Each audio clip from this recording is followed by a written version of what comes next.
The Philippine-American War, 1899-1902, is referred to as the second phase of the Philippine Revolution.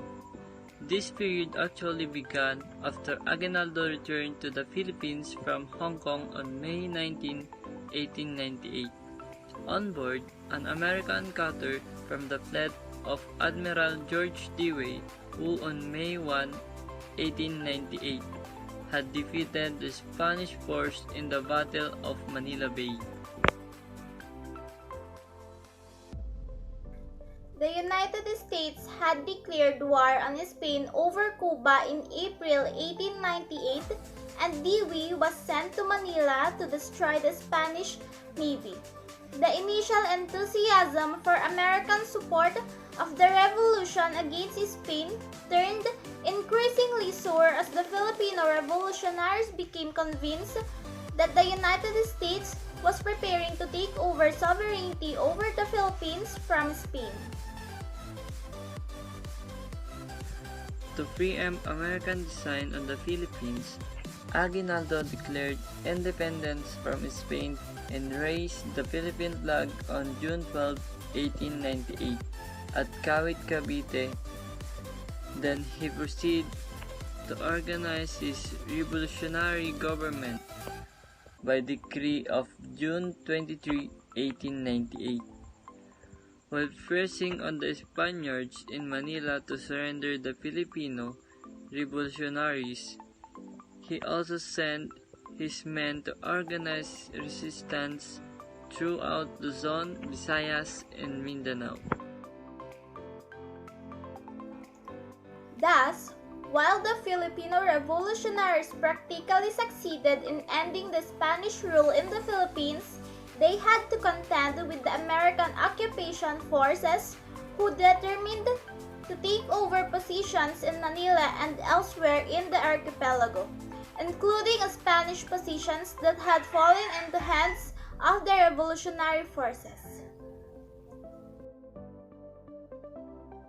American expedition forces arrived in Manila beginning in June and July 1898.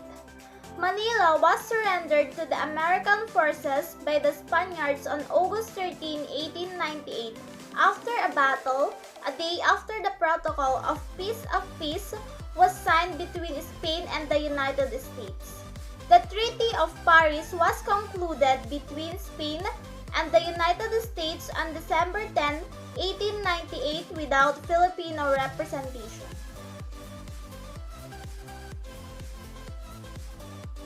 And on December 21, 1898, President William McKinley issued his benevolent assimilation proclamation, which declared the U.S. would assume control and disposition of the government of the Philippines and instructed American military commanders to extend American sovereignty over the entire country.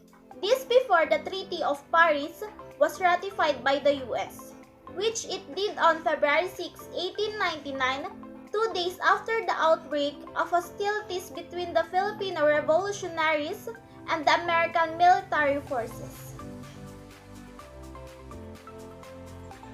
By the time the Filipinos and Americans faced each other in battle on February 4, 1899, the Filipino revolutionists had declared the Philippine independence on June 12, 1898, had convened a revolutionary constitutional Congress to draft a constitution for a Philippine Republic on September 15, 1898, and had inaugurated the First Philippine Republic at Malolos on January 23, 1899.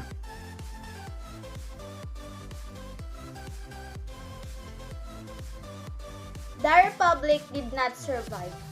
Less than 2 weeks after it was inaugurated, armed hostilities broke out between the Filipino revolutionaries and the American military. In the face of American military success, Aguinaldo ordered his troops to shift to guerrilla warfare beginning in November 1899. Aguinaldo retreated from one provincial capital to another as the American military pursued him and engaged his Revolutionary Army in the battle. In the meantime, conservative Manila Ilustrados in the Malolos Republic, eager for American protection in exchange for immediate peace and order and internal autonomy, which U.S. offered them, abandoned the revolution. Finally, on March 23, 1901, Aguinaldo was captured in the mountain regions of Palanan Isabela, and on April 1, he took his oath of allegiance in the United States. It took the United States Army 3 years to suppress the revolution in the Philippines, much longer than American commanders in the field had expected and at great cost on lives and resources. It took even longer until 1913 to establish peace and order in the Mindanao and Sulu. Samar and Batangas proved the most tenacious in their resistance to American rule and also showed in dark colors the brutality that war breeds in men regardless of race. In the midst of all these activities, the United States Army in the Philippines engaged in the pacification of the Filipino revolutionists, alternating between what one American scholar calls the carrot of benevolence and the stick of military force. The vigor of Filipino resistance to American pacification efforts differed in different regions, reflective of Filipino commitment to the Malolos Republic of the Revolution.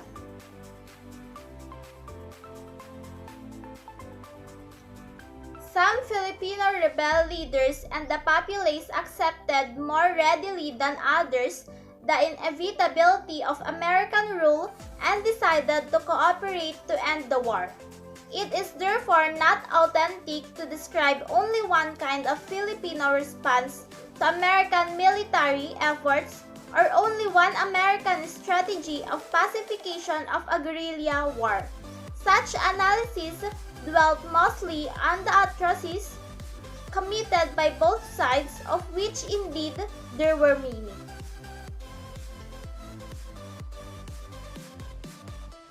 Numerous studies have been presented lately reinforce the view that U.S. engaged in the war vigorously in the view of strong resistance from the local revolutionary leaders and the attendant breakdown in law and order. This while it implemented non-military pacification policies in relation to how the U.S. planned on administering a civil government once established in the Philippines. Civil government was established in the pacified provinces on July 4, 1901. Civil government throughout the Philippines was established on July 4, 1902, despite the institution of seditious activities by groups, which the American authorities labeled as brigands or ladrones. There was a resurgence of the Katipunan movement in some areas. Macario Sakay continued the resistance, establishing the supreme government of the Tagalog archipelago, and his guerrilla force engaged the American troops for 4 years from 1902 to 1906 in the mountains of southern Luzon. Post-revolutionary peasant movements, religious and millenarian in character, also kept the resistance alive. These illusions after the heightened expectations that a change in leadership from Spanish to American and Filipino would fulfill their longing for kalayaan from the tax burdens, forced labor, and abuses they had endured under the Spanish regime. These movements resurfaced under the different forms in the 20th century. Agrarian protest is one interesting dimension of the revolutionary movement in the Philippines that needs further study.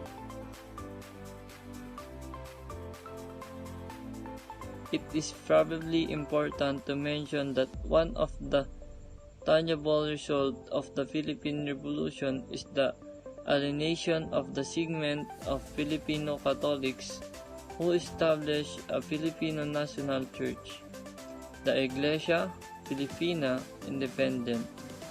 independent from the church in Rome.